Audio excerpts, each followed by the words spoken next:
क्या मकसद है और ये कब तक चलेगा? प्रदर्शन का मकसद तो ये है कि जो लखीमपुर की खीरी, क्योंकि हम हरियाणा से हैं तो हमें नाम मतलब कभी कम ही सुने हैं ये। वहाँ हमारे किसान जो प्रदर्शन कर रहे थे, शांतिपूर्ण प्रदर्शन कर रहे थे, उनके ऊपर गाड़ी चढ़ाने का कुकृत्य किया है बीजेपी नेता के बेटे ने, तो उनको सजा दी जाए, 302 का मुकदमा दर्ज हो, ये हमारी मांग है। जैसे कि हमने सुना है भाजपा के मंत्री के बेटे का कहना है कि उनकी गाड़ी पर हमला हुआ था किसानों के द्वारा और उसके बाद उनके ड्राइवर की चोट लगी जिसकी वजह से उनकी गाड़ी का संतुलन बिगड़ा, तब जाके ये घटना हुई। देखो, कवर अप तो करना पड़ेगा, मैं समझती हूँ क्या हुआ होगा, ये बिल्कुल वैसी ही बात है। हम हरियाणा में नेताओं के बयान दिन ब दिन सुन रहे हैं। कल परसों मुख्यमंत्री का बयान आया कि 500,000 लोग ग्रुप्स बना के लट लेके तैयार हो जाओ। तो जहाँ पे मुख्यमंत्री ये बयान दे रहे हैं तो उनकी मंशा भी हमें समझ में आ रही है, और जो तड़ीपारों की, जो उग्रवादियों की सरकार है, या इसमें किसकी क्या मंशा है, वो मतलब सबूतों की जरूरत है, वो सब पूरी दुनिया समझती है। और नाम जो घटना हुई है उसके बारे में आपका दुखद घटना है, शर्मनाक घटना है। मैं तो उन लोगों को कहूँगी, मैंने देखा है, मैं लगातार से न्यूज़ को फॉलो कर रही हूँ, तो मैंने ये भी देखा है कि इस जघन्य हत्याकांड में की जो वीडियोज़ आई है या जो न्यूज़ आई है, उसके नीचे अभी भी कुछ लोग ऐसे हैं जो कह रहे हैं कि अच्छा हो गया या यही होना चाहिए, ये मतलब किसान उग्रवादी, इनको इतनी समझ नहीं है। मैं इनको बेशरम तो क्या कहूँ, बेवकूफ़ कहूँगी।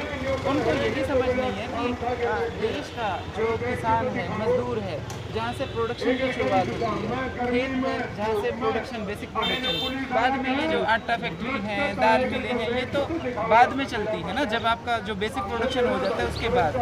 या जो मजदूर है, मजदूर बेसिक प्रोड्यूसर है, हमारा किसान बेसिक प्रोड्यूसर है, उनसे आप इतनी नफरत कर रहे हो, तो आपकी सोच किस दिशा में जा रही है, आपकी क्या विचारधारा है? तो मतलब ये क्लियर कट पूंजीवाद के दबाव में है, पूंजीवाद के बहकावे में है। उन्हें ये सोचना चाहिए कि देश के इतने बड़े एक समूह से, नागरिकों से जो कि किसान मजदूर हैं, उनसे आपको ये नफरत शुरू से ही थी या सिखाया गया है? किस तरह से आपकी विचारधारा को बदला गया है? कैसे आपको व्हाट्सएप के थ्रू या फेसबुक पेज चला के मतलब शेर, अजीब इनके नाम होते हैं कि शेर अकेला काफ़ी है, या मतलब हमारा पीएम तो शेर है। अरे हमें शेर नहीं, इंसान चाहिए है। ये मैं बहुत बार कह चुकी हूँ। शेर बनाने का मतलब क्या है? डराना चाहते हो क्या किसी को? क्या होता है शेर? एक मांसाहारी जानवर है। क्या आप मतलब एक जानवर से तुलना करके क्या साबित करना चाहते हैं? मतलब मानसिकता बदली जाती है लोगों के, एक बड़े समूह की, कि हमारा शेर, और जो शेर के खिलाफ खड़े हैं वो तो देशद्रोही हो गए। भैया ये जनता है, ये प्रोड्यूसर जनता है, और ये अपने हकों के लिए मांग कर रही है। अच्छा, अब इसमें एक चीज़ और होती है कि जो लोग प्रदर्शनों में शामिल होते हैं, उनके अंदर कुछ लोग ऐसे होते हैं जो नौकरी पेशे में आ गए हैं पढ़ने के, या मतलब किसी अलग अलग विभिन्न कारणों से, तो ये मतलब किसी को जीन्स पहने देख लेते हैं, किसी को कपड़े ठीक देख लेते हैं, तो ये और कहते हैं ये किस एंगल से किसान लग रही है, या किस एंगल से ये आंगनबाड़ी वाली लग रही है, मजदूर लग रही है। तो अगर कोई किसान या मजदूर का बेटा सक्षम है मतलब इन विरोध प्रदर्शनों में लगातार पार्टिसिपेशन करने के लिए, तो आप उन पर ये टैग लगाओगे कि ये तो नकली किसान है, नकली मजदूर है। वो अपने समुदाय का, वो जिस समुदाय से वो निकल के आया है, जिस परिवार से वो निकल के आया है, उसका समर्थन कर रहा है, उसके हालात सुधर गए हैं। इसका मतलब ये नहीं कि उसकी जिम्मेदारियां ख़त्म हो गई। वो तो मैं तो कहती हूँ वो लोग हीरे हैं जो अपने मतलब उनके संकट, तो मैं तो इसमें कोई राय नहीं है कि खेती आखिरी हथियार है। अगर किसी की खेती छूट गई है, नौकरी लगी है, कुछ और उनकी ज़िंदगी सुधर गई, उसके बावजूद वो साथ देने के लिए आ रहा है, तो मैं तो उनको हीरे मानती हूँ कि वो अपना ऐशोआराम छोड़ के और अपने गरीब भाइयों के साथ देने के लिए खड़ा हो रहा है। लेकिन उन पे ये जो ट्रेंड लोग हैं, जिनको सिखाया गया है कि पूंजीवाद के दबाव में हमें आना है, वो लोग उनको कहते हैं कि ये तो नकली किसान हैं, इन्होंने तो जीन्स पहनी हुई है, इनके तो कपड़े अच्छे हैं, इनके पास व्हीकल हैं। तो आप चाहते क्या हो? सारा देश मतलब फटे हुए कपड़े पहने और उनके व्हीकल ना हो? हालात तो ऐसे कर ही दिए, 1,300 रुपये लीटर भले बनों को सोच के डलवाना पड़ रहा है। लेकिन ये कैसी सोच है? मैं इस सोच से हैरान होती हूँ, बहुत हैरान होती हूँ। आपको क्या लगता है आप इससे किसान आंदोलन जो है अब और और जो ये हुआ है उसके बाद? देखो, किसान आंदोलन जो मजबूत होगा, किसान तो डेफिनेटली विरोध में है, लेकिन किसानों को भी इन्होंने जातियों में बांट दिया है। जो स्वीकार करने में कोई बुराई नहीं है। मैं उन किसानों से ये कहना चाहती हूँ कि देखो, आज जो बाजरे के लिए सरकार ने कहा है कि बाजरे में सिर्फ हम भावांतर देंगे 600 रुपये, और अब प्राइवेट प्लेयर्स है उसको 1100 में खरीदें, 1200 में खरीदें, उनकी मर्जी है, तो MSP से काफ़ी दूर रह जाएगा बाजरा। तो ये जो महेंद्रगढ़ रिवाड़ी, इनका पार्टिसिपेशन कम था, तो अब इन पे असर पड़ रहा है, तो महसूस हो रहा है कि किसान या अभी भी जाति में बटे रहे। ये मैं उनको कहना चाहती हूँ कि जाति रोटी नहीं देती। घर का जो सगा भाई है उसके साथ तो घर बनाते हैं ना, तो जो सील की दीवार होती है उसके पीछे लड़ाई कर लेते हैं कि ना इतना खर्चा है, आधे पैसे दे, मतलब 2-2 हज़ार रुपये के लिए लड़ाई करते हुए लोगों को देखा है। लेकिन जातीय नेता भला कर देते, लेकिन किसान का मजदूर का भला किसान और मजदूर नहीं करेगा। उन्हें संगठित होना पड़ेगा, उन्हें समझना पड़ेगा कि उनके साथ जो होता है वो क्यों होता है, किस तरह से जो राइट विंग पॉलिटिक्स है वो उनमें बंटवारा करती है, और उस बंटवारे का फ़ायदा उठा के आपको मतलब दबा के ही रखना चाहती है। वो जो न्यूनतम जीवन स्तर पे लोग जी रहे हैं, उनके 5-5 रुपये इकट्ठे करके ये सरकार चलती है, चाहे वो किसान है, मजदूर है, कोई छोटा दुकानदार है। तो वो मतलब जनता जब इसको सेलिब्रेट करने लग जाए कि हमारा शहर का प्लेन देखो, ये देखो प्लेन के अंदर फ़ायदे पड़ रहा है, तो क्या टॉप चला रहा है, क्या तनख्वाह किस चीज़ के लिए, इलेक्ट किस लिए किया हमने प्रधानमंत्री को, ये काम है उसका, उसको करना पड़ेगा। ये गुणगान की बात नहीं है, हर प्रधानमंत्री का ये फर्ज है। मतलब उसका इतना महिमामंडन कर दिया गया है। आटे के कट्टे पे हम फोटो देखते हैं, 150 रुपये का बता रहे कि वो कट्टा पड़ा है, और एयरप्लेन में एक वो फाइल पड़ रहा था, फ्लाइट भी नीचे से मार रही है। लोगों को इतनी समझ नहीं है कि ये फोटोशूट चल रहा है, कभी मोर को खाना खिला रहे हैं, मतलब क्या हो क्या रहे हैं। अगर कोई नेता काम कर रहा है, मीडिया ने उसकी फ़ोटो खींच ली, वो अलग बात है, लेकिन यहाँ तो प्रॉपर दिखाई देता है कि ये एक फोटोशूट चल रहा है जैसे मॉडल्स का होता है, तो ये भी जनता को अच्छा लग रहा है। तो मैं हैरान होती हूँ, दया भी आती है कि हमारे देश की जनता की मनोस्थिति कैसी है। जनता पे कई बार तो भक्तों पे गुस्सा भी आता है, लेकिन फिर लगता है कि भाई इनका मेंटल मेकअप ऐसा किया गया है। इनके साथ हम मतलब जब हम इनका प्रखर विरोध करते हैं, मतलब इनको सुनाते हैं, तो ये और ज़्यादा डिप्रेशन में चले जाते हैं। इन्हें लगता है कि हाँ, ये टकराव महसूस करते हैं, ये समझना नहीं चाहते कि आपको कोई समझा रहा है, ये मतलब उस मानसिक स्थिति में ही नहीं है। तो इनको थोड़ा प्यार से समझाया जाए, चीज़ों को एक्सप्लेन करके समझाया जाए, चर्चाएँ की जाएँ। लेकिन कई तो इतने भयंकर डिप्रेशन में है कि वो चर्चा में भी शामिल होने के बाद भी, और कई तो चर्चा में शामिल ही नहीं होना चाहते, कई चर्चा में शामिल भी हो जाते हैं, तो उसके बाद भी कहते हैं कि आएगा तो मोदी। मोदी को चाहे आप गोदी में उठा के अपने घर ले आओ, हमें कोई इंटरेस्ट नहीं है मोदी में। बात ये है कि देखो, जो पिछला प्रधानमंत्री था या उससे पिछला था, उनसे भी हमारी क्या रिश्तेदारी थी। बात तो मुद्दे की होती है। जब लोग मुद्दा भूल के और एक व्यक्ति को, जैसे ये कुछ वैसा है जैसे डेरे वाले बाबे नहीं होते, उनके भगत बन जाते हैं, वो फिर लॉजिक से बहुत दूर हो जाते हैं। तो वो हालात कुछ % जनता की है। मैं उनकी सद्बुद्धि की कामना करती हूँ, और अगर कोई पॉजिटिव चर्चा करना चाहता है तो मेरे को बहुत खुशी होती है। मतलब जो नॉन भगत लोग हैं उन्हें चर्चाएँ करनी चाहिए, 8-10 भक्तों को बिठा के समझाना चाहिए कि उनके दिमाग में जो चल रहा है वो स्थितियाँ कैसे पैदा हुई, उन्हें क्या ट्रेनिंग दी गई है, वो चाहते क्या है। अगर आप एक वर्ग को, एक धर्म को या एक जाति को टारगेट करते हो, ये भी हो रहा है, बहुत हो रहा है। आप कहते हो वो धर्म गंदा, वो धर्म गंदा। अगर आपके अंदर इतनी नफरत है तो क्या आप ठीक हो? ये भी तो सोचने की विषय है ना। अब जैसे यूपी में धर्म के नाम पे पटा गया, अलग अलग स्टेट्स में इनकी अलग अलग स्ट्रेटजी रहती है, कहीं धर्म के नाम पे, कहीं जात के नाम पे। तो जब हमें ये सिखा दिया गया कि ये धर्म गंदा है या ये जाति से हमें प्रॉब्लम है, तो फिर आप में और उनमें क्या फ़र्क है? आप किस सोच के साथ जी रहे हो, आपकी क्या सोच बना दी गई है ना? तो मतलब ये चर्चाएँ करने की बहुत ज़रूरत है। अभी मैं देखती हूँ, हाँ, बाबा जी तो मतलब अदाएँ भी बाबा जी वाली हैं, दाढ़ी वाड़ी सेट करवा के यूँ करके फिटिंग, पजामे की फिटिंग करके। मैं तो कई बार सोचती हूँ किस बुटीक पे जाते हैं लोग, ये नहीं देख रहे कि प्रधानमंत्री के पास इतना टाइम है कि वो मतलब इतना अपने आप को तैयार करने में टाइम दे रहे हैं, तो वो काम कितना करते होंगे। मतलब उनकी सोच क्या होगी।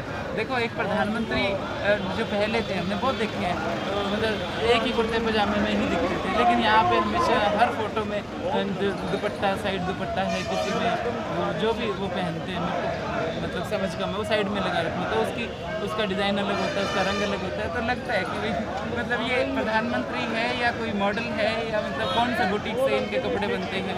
मतलब कमाल, मैं हैरान हूँ, और लोगों को ये एंटरटेनिंग लग रहे हैं।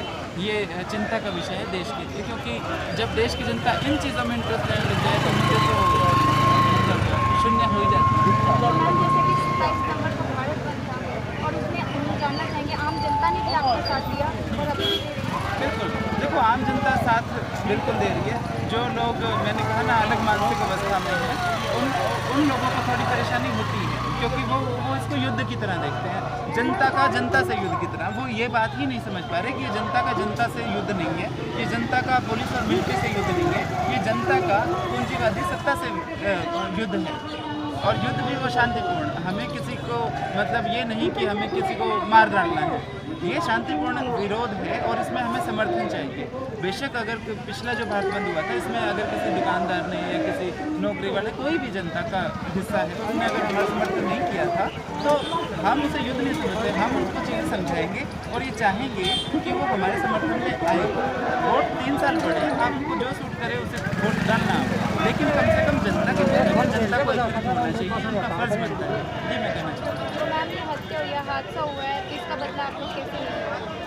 देखो हत्या का बदला कभी लिया ही नहीं जा सकता, क्योंकि हत्या जैसा जो घिनौना कार्य है उसका बदला आप कैसे लोगे। आप अगले की हत्या तो नहीं कर सकते, जो कानून है देश का उसके हिसाब से चलना पड़ेगा। लेकिन यहाँ पे मांग करती है कि कानून के हिसाब से तो कम से कम चला जाए, कम से कम कानून के हिसाब से चला जाए। यहाँ पे 307 का मुकदमा दर्ज होना चाहिए, कार्रवाई होनी चाहिए, पूरी जाँच होनी चाहिए। लेकिन क्योंकि सरकार के ही लोग हैं जिन्होंने हत्या की है, तो जांच किससे करना चाहता है। तो मैम इस चैनल के माध्यम से आप मोदी सरकार, खट्टर सरकार, योगी सरकार को क्या संदेश देना चाहेंगे? उनको मैं कोई संदेश नहीं देना चाहूँगी, क्योंकि हमारा संदेश उनके लिए कोई मायने नहीं रखता। उनके लिए कोई मायने इसलिए नहीं रखता क्योंकि अगर संदेश ही सुनने वाले होते तो वो इतनी बड़ी जनता 1 साल से आंदोलित है, तो उन्होंने सुना होगा, तो उनके मतलब क्या संदेश दें ऐसे लोगों को जो जनता को सुनना ही नहीं चाहते, जो अपोजिशन को सुनना नहीं चाहते। और संदेश मैं उनको यही देना चाहूँगी कि अगर यही आपका वोट लेने का मॉडल है, इनका मॉडल भी ये है, गुजरात में भी ये यही करके आए थे, अगर इनका वोट लेने का मॉडल भी यही है, तो मैं जनता को संदेश देना चाहूँगी कि नुकसान है इस मॉडल में। आप अब जैसे भारत बंद हुआ था, तब मेरे से मीडिया वालों ने पूछा था कि कुछ व्यापारी साथ नहीं आ रहे। मैंने कहा यही तकलीफ की बात है। अगर ये व्यापारी, हरियाणा के व्यापारी, पंजाब के व्यापारी, यूपी के व्यापारी, इनके एसोसिएशन है, इनके संघ है, अगर वो एक होके और सरकार को ये कहते हैं कि हम किसानों के पूरी तरह समर्थन में हैं, अगर आप किसानों की सुनवाई नहीं करोगे तो हम आगे से बीजेपी को वोट नहीं देंगे या बीजेपी का समर्थन नहीं करेंगे, क्योंकि व्यापारियों की पार्टी को कहा जाता है, तो सरकार तो 5 दिन में सीधी हो जाती है। सरकार को पता है ना जनता बटी हुई है और नुकसान जनता को हो रहा है, क्योंकि किसान जो खेती के बाद खेती से जो इनकम होती थी, उस इनकम को आगे बाजार में खर्च करता था, और आज वो हालात ये है कि प्रदर्शनों में, टोलों में सारा डीजल में ही खर्च जा रहा है, सारा पैसा उनकी ट्रैवलिंग में ही सारा पैसा खर्च हो रहा है, तो बाज़ारों में भी रौनक नहीं है। तो ये व्यापारियों को भी समझना चाहिए कि ये जनता की आपसे लड़ाई नहीं है, ये सरकार, एक वर्ग की सरकार से लड़ाई है, और आपकी ट्रेनिंग ये कर दी गई है कि ये तो आतंकवादी व्यक्ति है। तो आप अगर इनके साथ सिर्फ समर्थन दिखा भी दो तो सरकार पे प्रेशर बनेगा। सरकार के गुलाम मत बनो, सरकार से सवाल करना सीखो। ये जो लोग सड़कों पे बैठे हैं, ये दूसरे देश के नहीं, और दूसरे देश के भी अगर लोग हैं जिनके साथ अत्याचार हो रहा है, तो मानवता होनी चाहिए, मानवता होनी चाहिए। जहाँ पे हमें सूट करता है वहाँ तो हम वसंत दवे कुटुंबकम बोल देते हैं, और जहाँ हमें सूट नहीं करता वहाँ हमारी सोच बदल जाती है। मानवतावादी तो देखो होना ही चाहिए। नफरतवादी जो माहौल बनाया गया है, मैं इसको बहुत बहुत दुखद मानता हूँ। मैं जानना चाहूँगी कि दूसरे देश के किसान भी आप लोगों का साथ दे रहे हैं। हाँ देखो, वो भी अपनी अपनी जगह प्रोटेस्ट कर रहे हैं, लेकिन बात ये हो जाती है ना, क्योंकि जो पृथ्वी है इसको सत्ताओं ने बांटा हुआ है, तो उनसे हमारा कनेक्शन नहीं होता। कई बार डर भी लगता है। देखो मैं सच बताऊँ, मेरे पास कई बार शुरू में फ़ोन आते थे जब बहुत तेज़ था आंदोलन, कि एक दो फ़ोन आए मेरे पास बाहर देशों से, तो डर लगता था कि कहीं मतलब मैं नहीं जानती उनको लोग कौन हैं, कहीं कोई ऐसा ग्रुप ना हो, तो मैंने उनको ब्लॉक कर दिया, है ना। क्योंकि हम डरे हुए हैं, हम एक ही दुनिया के लोग हैं, लेकिन हमें डर लगता है कि भाई कल को पता नहीं कौन है, हमें जानती नहीं, तो मतलब क्यों हमें फ़ोन किया गया है। तो मैंने ब्लॉक कर दिया, क्योंकि न्यूज़ जो चल रही है वो डरावनी चल रही है कि इन्हें तो विदेशों से फंडिंग हो रही है। मेरे को चवन्नी आज तक किसी ने नहीं दी। मैं हाँ सच में डीजल डलवा के परेशान है, लेकिन अगर मतलब कुछ भी ब्लेम लगा सकती है सरकार, जब सरकार अपने वाली पे आ जाए। तो उस वजह से मतलब दुनिया की जनता को भी बांट दिया गया है कि तुम्हें उनसे डरना है, उन्हें तुमसे डरना है, और तभी तो सत्ताएं चलेंगी। जनता अगर एक हो जाएगी तो सत्ता अपना काम कैसे करेगी। ये चीज़ पढ़ने की भी है, समझने की भी है, लेकिन जनता ना पढ़ना चाहती है। जनता सिर्फ व्हाट्सएप पढ़ना चाहती है। व्हाट्सएप पे जो फॉरवर्ड हो रहा है ना कि हिंदू खतरे में है, मैं भी हिंदू हूँ, मैं 40 साल की हो गई साल में, मेरे को आज तक कोई खतरा नहीं हुआ किसी धर्म से या किसी दूसरी जाति से। और मतलब हमारे पड़ोस में हर बिरादरी के, हर धर्म के लोग रहते हैं, कोई खतरा नहीं हुआ आज तक। लेकिन व्हाट्सएप अगर मैं देखने लग जाऊँगी इनके ग्रुप्स के, तब खतरा हो जाएगा। धन्यवाद।